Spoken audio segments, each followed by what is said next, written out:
Déjà, moi, je suis effaré qu'un petit de 5 ans soit entre la vie et la mort à cause d'armes automatiques sur le sol français. C'est dingue, en fait. Et en fait, à chaque fois, on va se retrouver ici à en parler. Mais les ministres de l'Intérieur se succèdent depuis des années. On a les mêmes discours de tous. Moi, j'en ai rencontré quelques-uns aux commémorations qui t'expliquent, oui, vous inquiétez pas, ça recommencera Commémoration pas. des attentats. Ouais, Je ouais, rappelle que tu étais au ouais, Bataclan. ouais, et c'est dans 15 jours. Et effectivement, je pense que quand j'entends des armes automatiques, à chaque fois, ça fait un peu tilt, malheureusement. Mais en fait, moi, je me dis, enfin, et pourtant, c'est quand même pas ma tasse de thé, mais je me dis que depuis Sarkozy, c'est quand même ils ont tous dit, ouais, la guerre totale, machin, les racailles. Ok, ils ont fait quoi? C'est-à-dire qu'à chaque fois, tu te rends compte, et en fait, à chaque fois, tu recules, parce qu'aujourd'hui, les armes automatiques, eh ben, c'est des mecs, ils amusent à rafaler dans les bagnoles. Le drive-by, c'est quand même un truc qu'on voit aux États-Unis dans les années 90, hein, je sais pas si tu te souviens, hein, Oui. mais c'est quand même un truc qu'on entendait, eux, ils le faisaient depuis des années. Nous, en France, on est. Tu passes à côté de ta cible, tu Ouais, ouais. rafales et Tu tu rafales et tu te t'accélères. casses, et voilà. Ouais. Et ça, c'est un truc qu'en France, on faisait pas. Il y avait quand même une espèce de, encore un peu de limite. Et là, aujourd'hui, tu vois des trucs de fou. Et en fait, tous les ministres se succèdent. Darmanin, pareil, avec sa bouche de crocodile. Ah, on va faire ça, faire ça. Il a rien fait, en fait. Et en fait, là, Bah aujourd'hui, ça si, de pire il en a pire. fait, mais Non, mais peut-être il a pas fait quoi? suffisamment. T'envoies la Les CRS. opérations X, Non, mais Place faut Net arrêter. XXL, T'envoies la elles ont... CRS, Non, mais tu t'envoies la CRS, non, mais tu elles ont machin. existé. tu la Tu peux pas dire, rappelles il une n'a semaine rien après. fait. Mais Alain, Elles ont existé. rappelle-toi. Les habitants de quartier, au moment où ces Alain, opérations ont eu t'es lieu, avec moi. ils étaient contents de voir Alain, le... tu peux faire l'avocat du diable, mais t'étais Mais avec je suis moi pas quand on l'avocat du parlait diable, c'est une d'Israël. réalité. On les a eu, ces Rappelle-toi, habitants qui nous a ouais. dit pendant quelques jours, ça nous a soulagés. Rappelle-toi Ça a PIS 20. déplacé les points de Rappelle-toi deal. PIS 20 où les mecs te disent Oui. Darmanin il vient, ils ont nettoyé les bagnoles Et qui ils étaient ont en envoyé le travers et raid et tout. la CRS Voilà, 8. ils ont envoyé le matin, le Darmanin se barre à midi ou à 14h et les mecs qui reviennent le soir, parce que évidemment le trafic se fait pas à midi parce que les mecs ils dorment, une fois ils ont fumé toute la journée, mais c'est le soir. Donc en fait, tu vois tous ces trucs là d'appel. Et Retailleau aujourd'hui, moi je trouve que Retailleau, là où il est pas intelligent, c'est qu'avant de parler, il ferait mieux de faire des actes. Et aujourd'hui, on l'entend que blablabla. Là, aujourd'hui, il est où, Retailleau? Il est pas à Rennes en Ah train de bah, voir s'il y a le bordel. Il est au Maroc. Au Maroc, parce que oui, Ah, c'est un évidemment, les petit OQTF, producteur aussi là-bas. Mais avant d'occuper, moi je pense que les OQTF, évidemment, c'est un problème quand les mecs, c'est des dealers. C'est bien d'aller des voir assassins. aussi le pays Ouais, ouais. producteur, aussi Et ça d'où fait- vient toute la cam. Oui, Hein. bah pourquoi non, il mais va pas Bruno, voir un peu les keufs de Rennes qui vont peut-être lui expliquer que ça fait des années qu'ils sont en chien parce qu'ils sont de moins en moins nombreux et qu'ils se retrouvent à galérer. Et puis que face à une calache, je veux dire, il n'y a pas un keuf qui va vouloir y aller. Hein. Parce que si tu regardes un peu les gilets pare-balles des keufs face à une calache, ça va pas aller très loin. Donc à un moment donné, ben, c'est là, ils veulent mener une guerre, ouais, mais avec un râteau et puis une pelle, ça va pas le faire longtemps. Les magistrats de Marseillais, on entend des trucs sur ce qui se passe à Marseille, des gamins de 15 ans qui arrosent, qui font des barbecues avec des mecs dans des coffres de bagnole, et on te dit ah non mais c'est pas bien, c'est de la racaille. Ouais, bah tu fais quoi? Et moi je voudrais bien savoir un moment de Retailleau après qu'une fois qu'il aura parlé, ils nous disent maintenant je vais mettre ça en place, embaucher des flics, les former rapidement et faire le taf là où ils devraient le faire. Didier. Ah, je suis comme tout le monde, je constate que ça fait 25 ans que les ministres de l'Intérieur sont dans une guerre totale. Moi, j'en suis arrivé à m'interroger, est-ce que les juges sont aussi dans une guerre totale, quoi? Parce que tous les témoignages de gendarmes, de policiers qu'on a, c'est toujours les mêmes, quoi. Hein. C'est de dire les mecs, on les chope, on les coffre, c'est plutôt les petites mains qu'on attrape, et 2 jours après, ils nous font des pieds de nez sur le trottoir d'en face, quoi. Et je suis interrogatif dans qu'est-ce que Bruno Retailleau met derrière sa guerre totale, quoi. Parce que si c'est balader la CRS 8 entre les quartiers, un coup Marseille, un coup Grenoble, un coup Rennes, un coup Nîmes, Nantes, ouais. un coup la Courneuve ou je sais pas où, enfin la CRS 8, tu peux continuer de la balader, quoi, mais tu résous rien. Non. Tu résous rien, tu déplaces le problème à chaque fois. Chaque fois qu'il y a un fait divers, tu montes au créneau médiatique, tu dis plus jamais, tu fais des larmes de crocodile et t'es dans la guerre totale. Et derrière ça, on sent bien qu'il se passe pas grand-chose. Moi, je pense que si tu veux résoudre le problème, il y a quand même un problème aussi de ruissellement du pognon dans ces quartiers-là qu'il va falloir combler. Et 2, il faut aller sur des accords internationaux parce que les gros bonnets, ils sont à Oui, l'étranger ils sont à et Dubaï, ils souvent, sont ouais. planqués et Ouais. t'arrives pas à les choper. Et à un moment donné, comme le dit Bruno, les moyens qu'ils soient de police, qu'ils soient de... De Moi, je justice. connais un peu le monde des matons. Les gardiens de prison, ils te disent, de toute façon, nous, on est un pour un étage de 200 mecs. La nuit, ils font ce qu'ils veulent, quoi. Hein. Ouais. On laisse les cellules ouvertes. S'il y a des téléphones, ils font ce qu'ils veulent parce qu'il y a un problème de moyens derrière. Et puis qu'ils achètent aussi la paix sociale parce qu'ils n'ont Exactement. pas les moyens. Et je pense que quand un ministre de l'Intérieur Oui, mais- déclare aujourd'hui on est en guerre totale, il sait très bien que c'est juste une déclaration parce qu'il n'a pas les arrières Narco-racaille, pour il aller dit dans aussi, une... narco-racaille. Mais non, mais il peut dire tout ce qu'il veut. Il sait très bien qu'il n'a pas les moyens à la fois d'effectifs de police, à la fois d'armement, à la fois d'investigation pour faire tomber les réseaux. Et après, la vitesse de la justice pour que quand tu fais tomber les réseaux, les mecs, ils aillent en zonzon durablement. Mais tu as quoi. entendu ce que dit Tout le ça, maire tu l'as Tu as- pas, tu as- donc tu as tu entendu peux- ce que dit le maire? Parce que le maire, que l'on entend le maire de passer là, du côté de l'Ille-et-Vilaine, tu sens l'effondrement dans il a sa voix peur, aussi. bien sûr. Il a peur. Il a Ouais, peur mais en parce même qu'il temps, dit, les moi, balles dans ma perdues, petite... les balles perdues, elles sont quand même plus dans D'accord. l'entourage des narcotrafiquants que chez le Kidam, Parce que, quand même. oui, hein. Petit d'accord, Raphaël mais Didier, quand... Oui, bien sûr, mais il dit la balle perdue, il dit les couteaux, les coups de poignard, parce que ça va au-delà de la balle perdue. Bien sûr. C'est-à-dire qu'aujourd'hui, c'est un contexte. Qu'est-ce qu'il a vu? ça. T'imagines passer à côté de Morpas en Ille-et-Vilaine, où il y a Oui, quelques années, c'est des zones de non-droit. t'étais peinard, Mais c'est clair. t'étais tranquille. Mais ça, c'est Et vrai. tu te disais que le trafic de drogue, c'était l'apanage de certaines cités ou des grandes métropoles, et t'en voulais pas. Et là, qu'est-ce qu'il voit? Il voit arriver des types chez lui, tranquille, avec des kalachnikovs, et il découvre cette espèce de narco-banditisme, cette narco-violence, qui jusqu'à présent épargnait tous ces coins-là. On en a souvent parlé aussi, même vers chez toi, Didier. Il y a des coins, il y a des campagnes, les policiers avec qui on parle, disant bah, les gars, maintenant, ils n'hésitent plus à aller planquer à 150, 200 km. Ils vont planquer la cam, ils vont planquer l'héroïne, et ensuite, ils reviennent se fournir dans les villes. Il y a des coins comme ça entiers qui étaient tranquillous et qui maintenant sont théâtre de règlement en de tout cas, compte, oui, quoi. mais ce qui est très triste dans ce que tu dis, c'est que ça montre l'inaction politique, enfin l'échec de la Ou politique. l'ampleur, Oui, mais- l'ampleur. Et notamment quand Oui. Retailleau il parle de narco-racaille, ne nous refait pas la même que celle de Sarkozy. Quand Sarkozy il dit vous en avez marre de cette racaille, on va vous en débarrasser. C'est il y a 20 ans. C'est quand Sarkozy c'est vrai, il est t'as ministre de raison. l'Intérieur. C'était en 2004 c'est ça, ou en il y a 20 ans. 2005. Mais Il ils y a ont tous dit ça 20 depuis ans. 20 ans. Hein. Donc il y a 20 ans, il nous dit c'est de la racaille, on va vous en débarrasser. C'est assez grossier et grotesque à l'époque. 20 ans après, le phénomène s'est décuplé et amplifié. Donc en Donc fait, Sarkozy, celui qui a supprimé les- les effectifs de police dans plein d'endroits. hein. bien sûr, en fait, si les Meilleur politiques sont pas capables de faire preuve d'un peu d'humilité, on va encore plus. En fait, ils mettent le coup de projecteur sur leur propre inefficacité. C'est Ronan qui veut en parler avec nous, qui nous appelle au 32-16. Bonjour Ronan. Bonjour Alain et bonjour à toute l'équipe. Merci de votre témoignage parce que je peux dire, vous le vivez au quotidien, vous le voyez tout ça ou pas alors? Alors je l'entends et je le vois pas de près parce que je ne travaille pas aux urgences, mais oui, je l'entends beaucoup au quotidien en travaillant du coup au CHU. Oui. C'est-à-dire alors? Dites-moi. Parce que alors moi j'habite une petite ville à l'ouest de Rennes qui s'appelle Mordel, qui est à 5 km de Vezin et 5 km de Passé aussi. Et c'est au quotidien en fait, c'est-à-dire que mes enfants veulent aller à la patinoire qui se trouve dans ce quartier-là. Donc du coup je leur dis non, n'y allez pas sans moi déjà. Et puis c'est toutes mes collègues de boulot, infirmières et soignantes qui habitent sur la dalle Kennedy, qui habitent Villejean, qui habitent Beauregard. Tout ça c'est les quartiers nord en fait de Rennes. Et il y a quelques années. C'est quoi? Ce sont des cités, c'est ça? Des cités, Ce sont des c'est bars. ça, et Ouais. Ce sont des bars d'immeubles et puis ça a été bien conçu parce que du coup il y a plein de cours où les voitures peuvent pas passer. Il y a plein de plots en béton, donc il n'y a aucune voiture qui peut passer. Donc c'est plein de petits on va dire de labyrinthes comme ça. Et toutes mes collègues qui il y a quelques années venaient à vélo et maintenant elles prennent toutes leurs voitures quoi. Ah et oui. puis voilà, c'est d'aller, comme je dis, tous ceux qui, comme je disais au standard, tous ces quartiers-là étaient très agréables à vivre. Comme vous avez dit Alain, il y a 20-30 ans, c'était super agréable. Et là, depuis, on va dire, entre 5 et 10 ans, c'est devenu infernal pour ceux qui habitent là-bas. Et dans les communes aux périphéries, moi, je peux vous dire que sur Mordel, il n'y a même pas un an, il y a 2 nourrices qui se sont fait arrêter. C'était des personnes handicapées. Et les dealers, en fait, stockaient la drogue chez eux. Et donc, ils ont voilà c'est ça. Donc et tous ces faits en fait sont relatés par notre journal local, donc faut pas hésiter à regarder. Et depuis toutes les semaines, il y a au moins des fusillades et tous les jours ce sont des plaies par arme blanche. Attendez. Toutes les semaines, il y a des parce que c'est vrai qu'on focalise, sur quand il y a un Pisevin, événement grave. on focalise sur Marseille, on focalise sur Avignon. Il y a pas longtemps, on en parlait, mais vous dites là vers chez vous là. Ah oui. Mais à Rennes, oui. Il y a des fusillades tout le temps.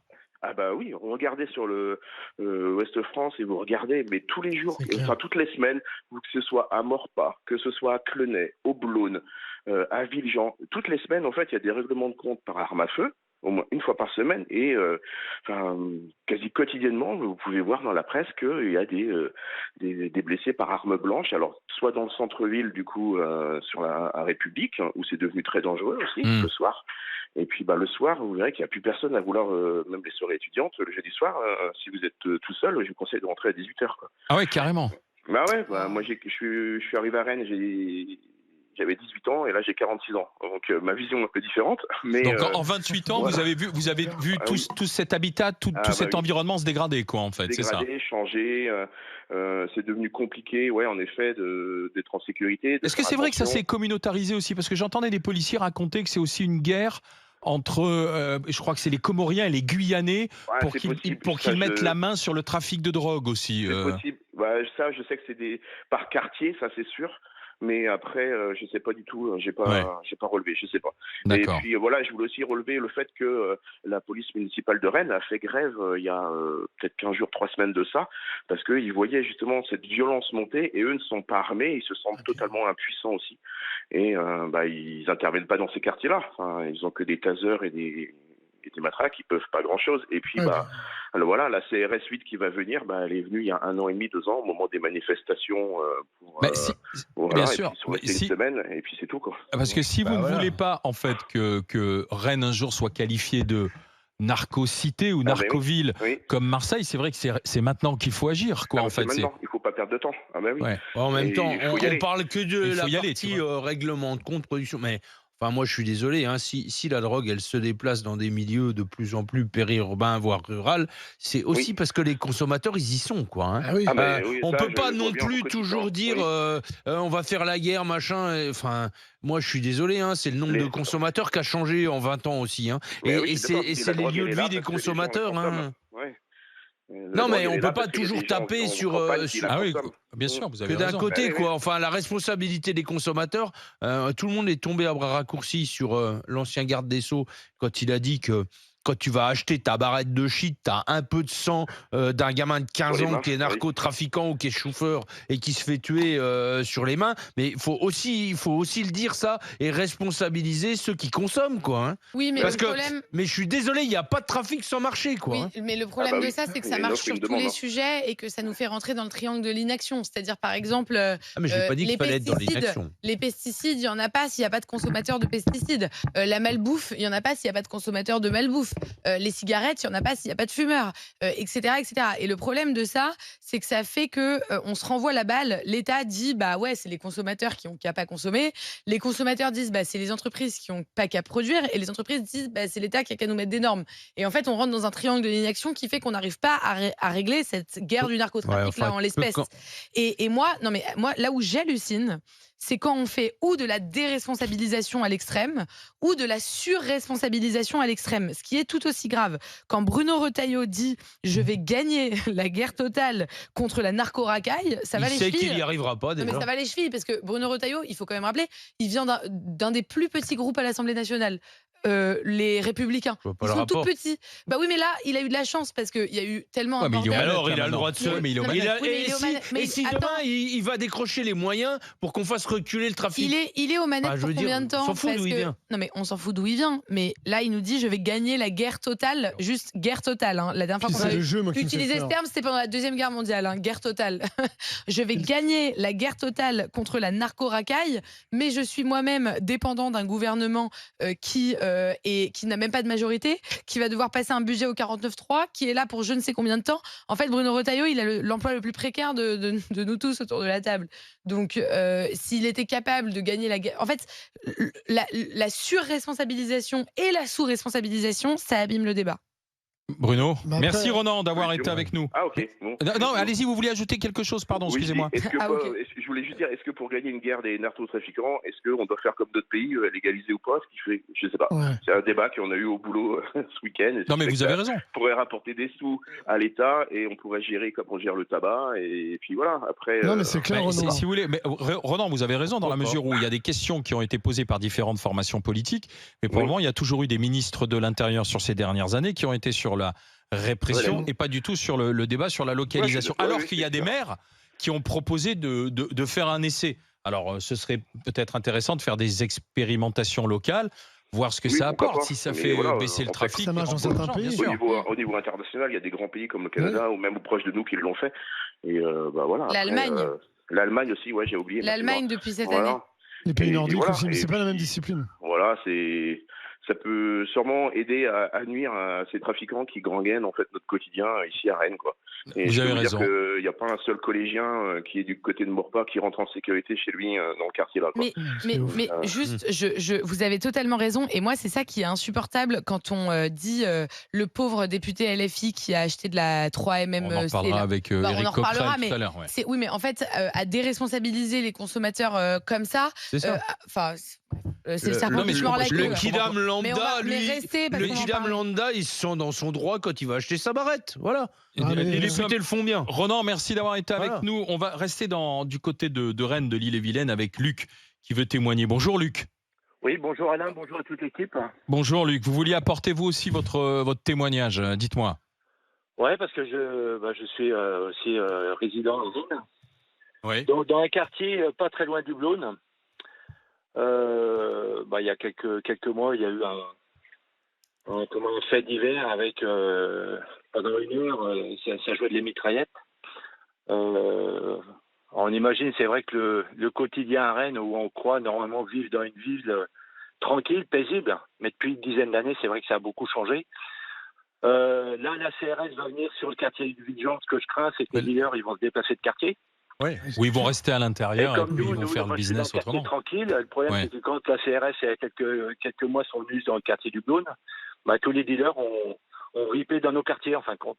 Oui. Et moi, j'en ai interpellé plusieurs, hein, des dealers. Maintenant, je ferme ma gueule, hein, parce que j'ai pas envie de me prendre un carré. Alors attendez, c'est intéressant. Lui vous dit, moi des dealers, j'en ai interpellé plusieurs, mais ça veut dire qu'est-ce que vous leur avez dit Ils sont quasiment aux portes de nos copropriétés. Et puis on a l'impression qu'on les dérange. Exactement. Mais qu'est-ce que vous leur avez dit? On les Foutez le dérange. camp, Alors moi, on je veut leur dis, pas de vous. Vous allez faire votre truc ailleurs. Mais vous faites quoi? On est complètement désarmés. Honnêtement, je n'interviens plus. Moi, je promène souvent mon chien le soir. Maintenant, avec le changement d'heure où la nuit, il fait nuit à 18h, je vais sortir le chien à 17h. Hein, parce qu'à tomber de la nuit, moi, je rentre chez moi. Hein. Ouais. Ah bah oui. Mais vous êtes juste à côté du quartier problématique ou vous êtes dans ce quartier aujourd'hui, Luc? De toute façon, tous les quartiers sont impactés à Rennes. Ah oui, Au nord, d'accord. au sud, à l'ouest, partout. Ah oui. Moi, C'est je suis ouais. plutôt en allant vers le centre de Rennes, mais je vous dis, les dealers changent de quartier. La CRS, quand il y avait le Blône, ils sont arrivés dans nos quartiers. Maintenant, là, ça va être Maurepas, mais tout le monde va se les dealers vont bouger. Puis maintenant, comme disait l'éditeur précédent, le problème c'est que maintenant, ça va dans toutes les communes environnantes, tout est impacté. Il y a eu un réseau qui a été arrêté l'autre jour du côté de Bain-de-Bretagne, à 30 km de Rennes. Il y en a partout. Donc maintenant, c'est. Mais en c'est fait, vrai, tous ces quartiers, parce que moi je connais pas bien Rennes, mais il y a des personnes dans l'équipe qui connaissent bien, donc le Blône, Maurepas, Kennedy, etc. En fait, Villejean, ça fait le tour de la ville, quoi, en fait, c'est ça? Bretagne, t'es à 30 bornes, là. Hein. Ouais, non, oui, mais t'as 30 bornes, oui, mais maintenant, dans toutes les cantons. oui, mais les quartiers, ils sont juste en Vous allez périphérie de ville. Vous Donc... allez sur Vitry, c'est la même chose. Ouais, Alors, ouais. peut-être À une plus petite échelle, ouais. Mais Luc, vous pensez que le ministre peut gagner cette guerre totale contre ce qu'il appelle la narco-racaille ou pas? Vous lui faites confiance au ministre de l'Intérieur ou pas? Mais aujourd'hui, vous vous rendez compte? Mais c'est l'armée qu'il faut mettre. Ah oui. C'est l'armée, faut dératiser. Si on dératise pas maintenant, c'est foutu. Hein. Ouais, mais sauf que l'armée, le problème, moi je suis d'accord avec vous, enfin, il faut des moyens, mais il faut des moyens qui connaissent le terrain. L'armée, moi pour les avoir vus à l'œuvre dans un endroit où c'était pas leur terrain, ils sont pas rentrés. Hein. C'est-à-dire qu'en fait l'armée c'est bon pour se retrouver peut-être dans un champ afin de mitrailler le mec en face, malheureusement. Mais l'armée vous les mettez pas dans une cité parce que ça va être. Enfin, vous mettez pas. En plus les militaires aujourd'hui qu'on a, c'est des gamins. Non, mais vous n'allez pas les envoyer en face de Kalash. Hein, moi je vous le dis tout de suite. Donc autant mettre des flics. Hein. Non, mais- Allez-y, Luc. Non, mais attendez, ce qui s'est passé là, ce qu'il y a eu à passer. Mais ça va tirer à terre l'arigot. Ça va tirer Bien partout. Bien sûr. Maintenant, c'est ça le problème. Aujourd'hui, c'est Chicago-Rennes. Mais c'est Chicago, Rennes, ouais. c'est partout en fait. On c'est dirait, partout, là, tout à on met le projecteur sur Rennes, mais les témoignages qui viennent de l'Est lyonnais, de Grenoble, de Avignon, Ah, mais une de Kalash c'est 150 balles, 200 euros. Enfin, à un moment donné, maintenant tout le monde peut s'en acheter une. Non, mais il est d'abord là le problème. Et puis avec la guerre en Ukraine, les Kalash qui sont en Ukraine en ce moment, elles vont revenir en Europe, elles seront revendues C'est pareil. sûr, hein. En fait, le vrai sujet, c'est qu'à un moment donné, c'est un truc global. Et l'armée, c'est pas la solution. La solution, c'est remettre des gens de terrain, des policiers, de faire de l'enquête, de savoir. Et puis à un moment donné, Faire de la c'est PJ, démanteler des réseaux. faire tomber les réseaux. Quand mais ils ont- quand on va au Maroc, faut pouvoir en non, parler. mais attends, il y a un autre sujet parler aussi. aussi. Et de si ça, tu vas tu vois. chercher la thune, parce que le vrai sujet aujourd'hui, c'est celui à qui profite le trafic. Bon, t'as le mec de son quartier qui va prendre 500 balles par jour, ok. Mais le mec qui est à Dubaï, qui ramasse des millions, qu'est-ce qu'ils ont fait à Daesh quand ils ont démantelé les réseaux de Daesh? Ils ont été récupérer la thune, ils ont tapé là où les comptes, là. Parce que l'argent, il va circuler dans des endroits et il sera toujours au même endroit. Hein. Dans des banques en Suisse, dans des îles Caïmans, des machins. À un moment donné, il faut taper à la tête. Donc c'est Bien un sûr. truc global où tu fais du truc de terrain. Mais et ça, puis faut aussi, tu des tapes- accords internationaux que t'as pas aujourd'hui. Oui, et puis ouais, c'est pas en allant leur serrer la paluche au roi du Maroc, qui est un des premiers producteurs de cannabis et compagnie, qu'à un moment donné, tu vas aussi pas mettre le même Merci pied, hein. Luc de votre témoignage. En tout cas, entre Luc et Ronan, aujourd'hui, on a bien compris dans quelle situation se trouvait Rennes et ses quartiers de périphérie. J'ai entendu Ronan qui disait en ce moment, les fusillades, c'est quasiment tous les jours ce qu'ils entendent. Alors, Et- narcotrafic. Et là, tu as entendu quelqu'un qui avait peur, en fait. T'as Ah, vu, oui, le bien sûr, discours, parce que avec quand Luc, tu dis, bien sûr. quand Mais quelqu'un le te maire dit- aussi, le quand maire qu'on quelqu'un a de entendu sensé passer. comme Ronan était te dit faut envoyer l'armée, là tu te dis ok. Non, mais narcotrafic, c'est normal Bruno que t'as Retailleau peur. va-t-il gagner cette guerre totale contre ce qu'il appelle lui-même la narco-racaille? Bah voilà, non à 80%. Bah oui, Non, là, c'est normal. 80%. C'est sans appel. Dans un instant, avec les GG, avec les grandes gueules, je vous propose qu'on s'intéresse aux radars automatiques, aux nouveaux radars qui vont détecter 3 nouvelles infractions. Alors, ce sera peut-être pas 2025, ce sera 2026, 2027. Dans tous les cas, ça va arriver. Ce sera ceinture, téléphone au volant, distance de sécurité. sécurité. Ah là, pour ça, on est bon. On est même très bon. On est À meilleur. tout de suite. RMC, 9h midi, les grandes gueules.